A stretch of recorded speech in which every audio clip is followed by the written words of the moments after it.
Unacademy. Let's crack it. नमस्कार दोस्तों, आज हमारे साथ हैं आकांक्षा जैन जी और ये डीएसपी पोस्ट पर हैं। इनकी जो जर्नी है उसको हम समझते हैं, जानते हैं कैसे इन्होंने एमपीपीएससी की प्रिपरेशन स्टार्ट की और आज अपने इस फाइनल मुकाम तक पहुंची। ग्रेजुएशन की बात करें तो इन्होंने बीएससी अपना कंप्लीट किया हुआ है और मार्क्स अगर देखें तो टोटल मेंस में जो है 851 मार्क्स थे इनके। इंटरव्यू में 145 मार्क्स, अपने आप में एक हिस्टोरिक परफॉर्मेंस है ये। 2016 की ये डिटेलिंग है जो मैंने आपको दी है। तो सबसे पहले जानते हैं हम कि जो आपने रैंक 12 अचीव की बीएससी से यहाँ तक का जो सफर है एमपीपीएससी का, वो कैसे तय किया? धन्यवाद विकास जी, और धन्यवाद अनअकैडमी की आपने मुझे ये अवसर दिया कि मैं स्टूडेंट्स को अपना जो एक्सपीरियंस है उसको शेयर करूं। जी। मेरी जर्नी बिल्कुल भी आसान नहीं थी, जैसा कि सभी की नहीं होती है स्टूडेंट्स की। तो लेकिन शुरुआत से ही ये रहा कि कुछ करना है, क्योंकि मैं सागर से थी और वहाँ कुछ ज्यादा ऐसा एक माहौल नहीं था कि एमपीपीएससी के स्टूडेंट्स नहीं थे, ना ही कोचिंग थी वहां पे ऐसी कि सर्च करना पड़े। लेकिन वो जर्नी आसान होती गई। आप में एक जुनून होना चाहिए, आप में एक जज्बा होना चाहिए कुछ कर गुजरने का। तो जब आप ये ठान लेते हैं तब सभी चीजें, मतलब एक जो रास्ता है वो बनता चला जाता है। बिल्कुल। तो ये जो तैयारी कैसे, मतलब 12th के बाद जो है वो डिसीजन कैसे लिया कि बीएससी करना है, और फिर टेक्निकली बीएससी के बाद फिर वापस से आपने की सिविल सर्विसेज की तैयारी करनी है, तो कब आपने सोचा कि मुझे एक एमपीपीएससी में एक सिविल सर्वेंट के तौर पर काम करना है? जब मैंने 12th पास की, 12th तक तो उस समय ज्यादा क्रेज ही नहीं था। 12th के बाद मुझे ये था कि कुछ तो करना है। मैंने उस समय ये नहीं सोचा था कि मुझे पीएससी करनी है। मैंने सभी एग्जाम्स के लिए ट्राई किया था। तो मैंने बहुत सारे उस समय वनडे एग्जाम दिए भी, और लेकिन फिर वनडे एग्जाम में मेरा सिलेक्शन नहीं हुआ है। तो फिर मैंने सोचा कि अब मैं और क्या करूं, फिर उसमें रनिंग और वो सारी चीजें। तो फिर मैंने सोचा कि अब मैं और ऐसा क्या करूं। फिर जैसे जैसे मार्गदर्शन मिलता रहा, फिर मेरे पिताजी ने कहा कि नहीं, तैयारी करो तो बड़े लक्ष्य की करो, बड़ी तैयारी करो, छोटे लक्ष्य हासिल करने में अपना समय मत गवाओ। जब जब क्षमता है तो हम बड़े लक्ष्य अचीव करें। फिर मैंने अपने आप को पीएससी में ही अपने लास्ट ईयर में पूरी तरह मैंने दिया कि हाँ मैं तैयारी करूंगी। और फिर सागर से ही मैंने मतलब कोचिंग भी की। मुझे पहले ये भी नहीं पता था कि पीएससी में कैसे, बस मुझे ये था कि मुझे करना है। तो फिर जैसे गुरु मिलते गए, मुझे नहीं पता था कि क्या इसमें पीएससी में मेंस होता है, इंटरव्यू होता है, कितने पेपर होते हैं। बस मुझे तो ये था कि प्री क्वालिफाई करना है। मैंने प्रीलिम्स की तैयारी की और मेरा फर्स्ट अटेम्प्ट में ही हो गया 2015 में। फिर मैंने सागर में ही सर्च किया कि मैं क्या करूं। मैं इंदौर भी गई, लेकिन मुझे वहां ज्यादा मतलब बहुत ज्यादा कंपटीशन का माहौल लगा, तो मैं फिर वापस सागर ही आ गई। और सागर में मैंने, मेरे सर थे, उन्होंने 4 लोगों को पढ़ाया हम लोगों को, और उनमें से मेरा सिलेक्शन हो गया। तो एक बहुत ही अच्छा एटमॉस्फेयर रहा। जब 2015 का एग्जाम था, उस समय क्या था कि सिर्फ 45 डेज मिले थे स्टूडेंट्स को, अगर आपको याद हो तो। बहुत ही 45 दिन में, और मतलब मेंस निकालना, इट्स अ बिग अचीवमेंट। और उस स्टूडेंट्स के लिए जिसको कुछ भी नहीं पता हो कि क्या होता है मेंस, और पूरा सिलेबस चेंज, 6 सब्जेक्ट, लेकिन वो होता गया। अगर आप ठान लेते हो तो सब चीजें आसान होती चली जाती हैं। Great great. तो जब ये पहला पीएससी आपने दिया, उसके बाद जो एक्सपीरियंस रहा उसका क्या यूटिलाइजेशन जो है हुआ, क्या स्ट्रेटजी में बदलाव हुआ 16 को लेकर?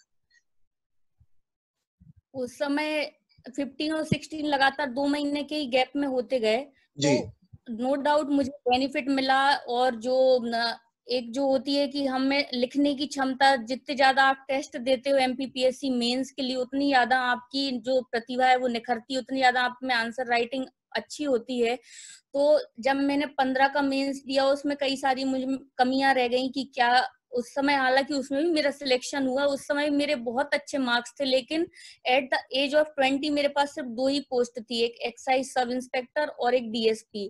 तो 20 साल में मुझे डीएसपी में ना हो कि मेरा एक्साइज सब इंस्पेक्टर हो गया। अगर एक्साइज सब इंस्पेक्टर नहीं होता तो कुछ और बड़ी क्लास 2 पोस्ट मिल जाती। लेकिन उसका नो डाउट बहुत फायदा मिलता है जब आप दूसरा मेंस लिखते हो। आपकी स्ट्रेटेजी में परिवर्तन ये था कि अब मैं और अच्छे से लिखूंगी, अपना फ्लो चार्ट और जो मेरे डायग्राम से उनमें बदलाव, मेरी राइटिंग और सुंदर। और अब कंटेंट पे फिर मैंने जोर दिया थोड़ा, क्योंकि 15 में शुरू में कुछ पता नहीं था, फिर सेकंड टाइम मैंने कंटेंट पे और ज्यादा जोर दिया, जिससे मार्क्स बहुत ज्यादा इंक्रीज हो गए। Great great.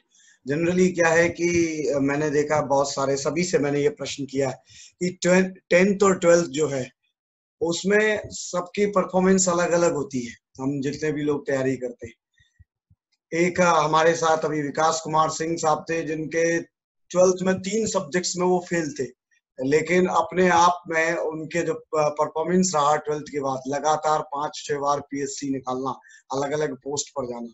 मैं ये जानना चाहता हूँ कि आकांक्षा जैन जो है वो कैसी स्टूडेंट रही है 10th और 12th में? क्या एक एवरेज स्टूडेंट थी या टॉपर्स मार्क्स रहे हैं? मेरे साथ ये गुड लक रहा कि मैं शुरू से ही टॉपर थी। मेरे 10th में 92% थे और ग्रेट। मेरे 12th में 94% थे। तो वो एक सिलसिला जो था वो बरकरार रहा। एक जो हार्ड वर्क की जो मुझे शुरू से ही आदत थी, जी उसने मुझे बहुत ज्यादा बेनिफिट दिया। अनुशासन जो था 10th 12th से वही बरकरार रहा। और मैं बचपन से ही ऐसी हूँ कि मैं सुबह जल्दी उठ जाती हूँ। अभी भी जैसे अब मेरी नौकरी लग गई, तब भी मैं मॉर्निंग में 5 o'clock पर उठ जाती हूँ। एक मतलब पूरा जो शेड्यूल्ड है, मैं उसी के अकॉर्डिंग चलती हूँ। तो ग्रेट। वो सारी चीजें मुझे बहुत बेनिफिट की, और उसी से अक्सर जो स्टूडेंट्स रहते हैं उनको दिक्कत रहती है कि हम रात में जग लेते हैं लेकिन मॉर्निंग में नहीं उठ पाते। तो जो सबसे अच्छा कंसंट्रेशन होता है वो मॉर्निंग में होता है। तो वो मेरी शुरू से जर्नी ने मेरा बहुत ज्यादा साथ दिया। मेरी जो गुड हैबिट है उन्होंने साथ दिया। तो वो मतलब मैं टॉपर सी रही एक तरीके से कहूँ तो। Great great great. तो कभी ऐसा ख्याल कि जनरली किसी ने, सबको पता होता है कि हम जो है ये करने वाले हैं, रास्ता चुनते हैं हम। 12th तक हमारे टीचर्स हमसे कई बार पूछते हैं कि आप क्या बनोगे। एवरीवन सेज पहले कि मैं डॉक्टर बनूंगा या बनूंगी, या मैं इंजीनियर बनूंगा। पहले लिमिटेड चॉइस हुआ करती थी, पर जब आपसे पूछा गया 10 12th इस दौरान जब आप स्कूलिंग में थी, तो क्या क्या कुछ आपने सोच रखा था करियर को लेके कि मुझे ये बनना है? मुझे ये था कि मुझे गवर्नमेंट जॉब में ही आना है, लेकिन मैंने ये नहीं सोचा कि मतलब पीएससी ही करनी है कि क्या करना है। हालांकि जब मेरे पापा शुरू से जो मेरे लिए गोल सेट किए थे वो थे कि टीचर बनो आप, तो ओके मैंने वैसे ही सोचा कि मैं टीचिंग करूं, क्योंकि मेरे फादर टीचर हैं। ओके। तो उन्होंने, इसलिए मैंने बीएससी की कि हाँ एक मतलब एक मेरा अच्छा से वो हो जाए। फिर मैंने, लेकिन वही होता है कि जहाँ आपकी डेस्टिनी आपको ले जाना ले चाहती है आप जाते वहीं ही जाते हो, कुछ प्री प्लान्ड काम नहीं आता। हैं। तो बिल्कुल वही रहा मेरे साथ। बिल्कुल। अभी जब करेंटली आप यूनिफॉर्म जॉब में हैं, यूनिफॉर्म पहन के जाती हैं अर्ली मॉर्निंग, जैसे अभी आप तैयार होके जाती हैं, तो कैसा महसूस होता है उस, और क्या लगता है कि यूनिफॉर्म जॉब बेस्ट है या मुझे प्रशासन में होना चाहिए? यूनिफॉर्म जॉब तो बेस्ट है ही, क्योंकि मैं उसमें हूँ तो मुझे अपनी जॉब तो बेस्ट लगती ही है। जी यूनिफॉर्म जॉब के बहुत, सभी जॉब के अपने फायदे और नुकसान है, लेकिन यूनिफॉर्म जॉब में ये है कि आपको यूनिफॉर्म आपकी पहचान देती है। जी। जब मैं जितनी बार भी ऑफिस जाती हूँ, मैं कभी सिविल ड्रेस में नहीं जाती, हमेशा मैं वर्दी में जाती हूँ। क्योंकि जब आप वर्दी में खड़े होते हो तो आपको 10 लोग पहचानते हैं। वर्दी आपको पहचान देती है कि हाँ ये पुलिस अधिकारी है। तो वर्दी का एक अलग रुतबा है, एक अलग चार्म है। आप भीड़ से आपको एक अलग पहचान मिलती है, और हमें उसकी मर्यादा बरकरार रखनी चाहिए। बस ये है, आपने वर्दी पहनी तो अब आप सबकी नजरों में है। आप पब्लिक, अब आप पब्लिक के आदमी नहीं है, अब आपको एक अलग पहचान मिली है, तो आप उसी जी कीजिए। आप जो लोगों की एक्सपेक्टेशन है, तो फिर आप वैसा तो एक प्राउड, नो डाउट प्राउड की अनुभूति होती है कि हाँ हम कुछ अच्छा कर जी रहे हैं। जी। तो जब ट्रेनिंग होती है तो आपकी जो गुड हैबिट्स हैं, सुबह उठना और ये सब, तो आपको तो कोई परेशानी आई थिंक नहीं हुई होगी, क्योंकि बहुत सारे लोगों की जो हैबिट्स है वो ट्रेनिंग बदल देती है। जी, मुझे ऐसी कोई कोई भी दिक्कत नहीं हुई। बस ये ज्यादा फिजिकल फिटनेस पे ध्यान, और बहुत ज्यादा फ्लेक्सिबल होना पड़ता है आपको। जी कई सारे आपको टास्क एक साथ मिलते हैं, तो आपकी फिटनेस बहुत ज्यादा जरूरी है इसमें। मैं ये मानती हूँ कि आप फिट रहें, और आप पहले से, अगर आप पुलिस में आना चाहते हैं तो आप पहले से ही डिसाइड करके रखें, क्योंकि ट्रेनिंग इज वेरी टफ। आपको बहुत ज्यादा, और आपको एकदम आइसोलेट करके रखना पड़ता है खुद को। 18 month is a long period, और आपके लिए फिर उस समय ना आप फैमिली, ना आप आपके फ्रेंड्स और ना आपको कोई भी छुट्टी, तो आप पहले से ही अगर आप यूनिफॉर्म जॉब में आना चाहते हैं तो आप मेंटली और फिजिकली बहुत टफ होके आइए, वरना आपको बहुत दिक्कत आएगी ट्रेनिंग में। बिल्कुल बिल्कुल। अभी जो पेंडेमिक लेकिन सिचुएशन, असंभव नहीं है, लेकिन असंभव नहीं है। ग्रेट ग्रेट, बिल्कुल मैं सही कहा मैं अगर आपने। आपको अपना एग्जांपल दूं जी कि ऑनेस्टली मैं उतनी फिजिकली फिट नहीं थी ट्रेनिंग में आने से पहले, तो मुझे बहुत ज्यादा दिक्कत हुई। लेकिन फिर मैंने इसको अचीव किया, फिर मैंने उसकी पॉजिटिव साइड को देखे, तो जी फिर मैंने अपने आप को वेट लॉस किया उस समय, और फिर मैंने ये किया कि नहीं मैं करूंगी इसको कंप्लीट कैसे भी। तो वो एक अलग मेरे अंदर फिर बिल्डअप हुआ कि नहीं, आई कैन डू। और फिर हम सब ने साथ मिलके फिर एक टीम बिल्डिंग, मतलब ट्रेनिंग के फायदे भी हैं, और मतलब ये है कि अगर आप आना चाहते हो तो आप बहुत ज्यादा डेडिकेटेड होके आओ। अगर आप बहुत ज्यादा फिजिकली कमजोर हैं, अगर आप इंजर्ड हैं, तो आपको दिक्कत होगी, लेकिन आपका जो कॉन्फिडेंस है वो एकदम से बूस्टअप होगा, आप बिल्कुल फिट हो जाएंगे ट्रेनिंग, इतनी लंबी ट्रेनिंग करने के बाद। बिल्कुल बिल्कुल। अब जब आप अपने घर अपने मदर फादर के साथ अगर रहती हैं, तो क्या मतलब जब रिजल्ट आया और आप सबको पता लगा कि डीएसपी पोस्ट के लिए सिलेक्शन हुआ, मैं उस समय की बात कर रहा हूँ, फाइनल पार्ट की, तो क्या कुछ सेलिब्रेशन था, क्या माहौल था, मतलब फादर की जो एक्सपेक्टेशन थी, क्या कहा फादर ने आपको, क्या वर्ड्स थे उनके? वो एक तो ये था कि मैं बंडा से हूँ, सागर में। जी तो बंडा में मैं पहली महिला डीएसपी हूँ, मतलब पुलिस में इतना बड़ा पद। वहां के ग्रेट। एक विवेक राज कुकरेले हैं, वो आईपीएस हैं जी बंडा से, और फिर दूसरी सबसे बड़ी जो पोस्ट है वो मैंने अचीव की, डीएसपी। तो पूरे मतलब एक जो गांव है उसके लिए बहुत गर्व की बात थी, मेरे परिवार के लिए। मेरे परिवार में कोई भी इतनी बड़ी पोस्ट पे नहीं है क्लास 2 में, जी और पुलिस में तो कोई भी नहीं है। पीएससी का एग्जाम किसी ने, मेरे परिवार ने, मतलब कोई भी बच्चे ने क्वालिफाई नहीं किया था, बंडा में ही नहीं किया था। तो बहुत ज्यादा प्राउड था, और घर वाले खुश थे कि एक मुझे भी वो था कि हाँ चलो नाउ आई एम सेटल। तो बिल्कुल एक जो उधेड़ बुन होती है स्टूडेंट्स की कि मेरी कब नौकरी लगेगी, अच्छी पोस्ट मिल जाए, मतलब एक जो रेट रेस है वो कभी खत्म नहीं होती। अगर सिलेक्शन बिल्कुल हो जाए 3rd ग्रेड में तो लगता है क्लास 2 मिल जाए, फिर क्लास 2 मिले तो लगता है कि हमें कोई हायर पोस्ट मिले।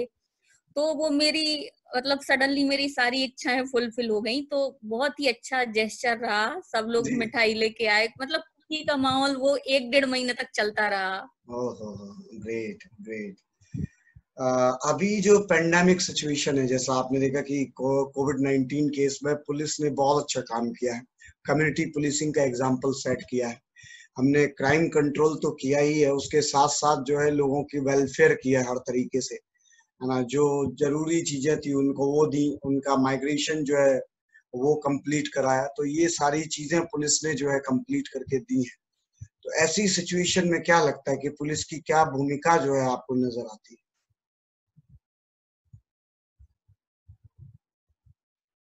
पुलिस बहुत एक ऐसा विभाग है जो 24/7 वर्क करता है। और जब अभी कोविड-19 का दौर शुरू हुआ, तब मैं उस वक्त एसएचओ पीरियड में थी, एज अ थाना प्रभारी। 3 महीने हम लोग का टेन्योर रहता है। जी उस समय पूरे चैलेंज, इतने चैलेंज माइग्रेंट लेबर्स के, फिर कई लोगों की रोजगार छिन गए, फिर सोशल जी डिस्टेंसिंग का पालन कराना, मास्क, और उसी में फिर जो विभाग टारगेट होते हैं उनको कंप्लीट कराना, विभाग की कार्रवाइयां। जी लेकिन ये होता है कि जब हम ठान लेते हैं तो वही है, जब हम ठान लेते हैं सब चीजें हो जाती हैं। बस आदमी को ऊपर विश्वास होना चाहिए, और हमें अपनी टीम को लेके काम करना चाहिए। पुलिस ने नो डाउट बहुत मेहनत की है इस दौर में।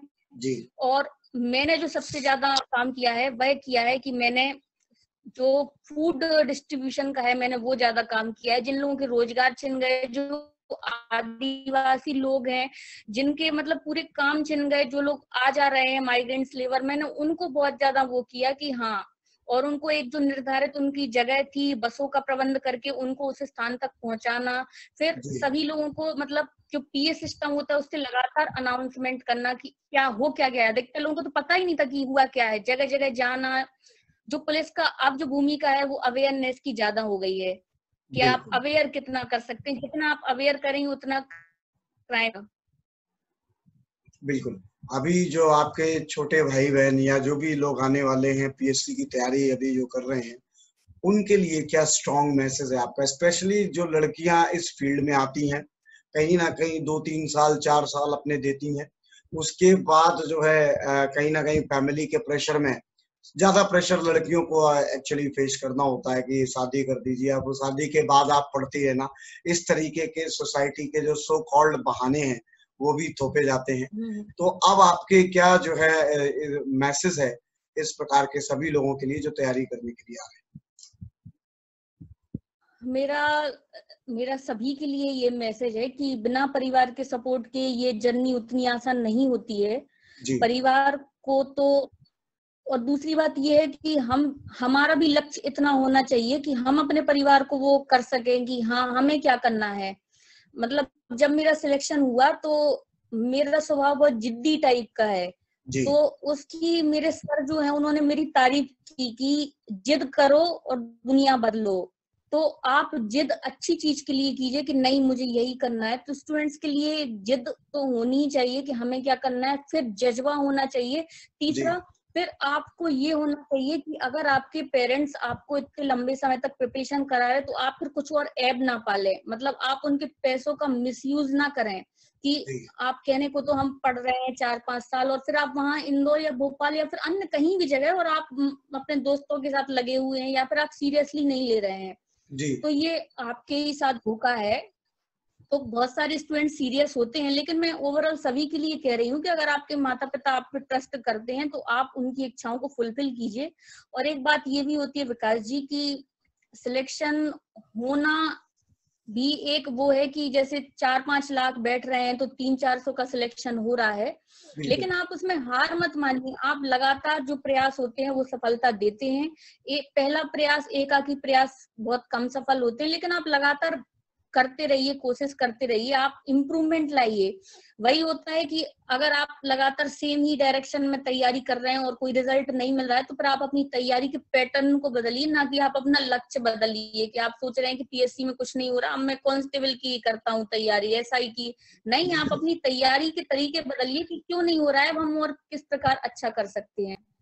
और गर्ल्स के लिए, गर्ल्स तो वैसे ही और ज्यादा मोटिवेटेड होती हैं, जी तो वही है कि हम सबको प्रेरणा लें और इस दिशा में आगे आए, क्योंकि जब एक महिला अधिकारी खड़ी होती है तो बहुत सारे लोगों को प्रेरणा मिलती है और एक अच्छा मैसेज जाता है। महिलाओं में बहुत सारे गुण होते हैं, तो एक अच्छा मतलब एक वेस्टर्न कल्चर आ जाएगा जब महिला और जो पुरुष हैं वो समान मात्रा में मतलब रहेंगे और अच्छे से मतलब वर्किंग होगी। तो आप इस दिशा में आगे आइए, पुलिस में भी आगे आइए, यही मेरा मैसेज है।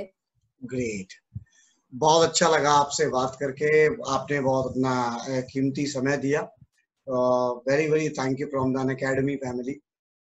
Thanks for joining this. Thank you Vikas ji, thank you so much.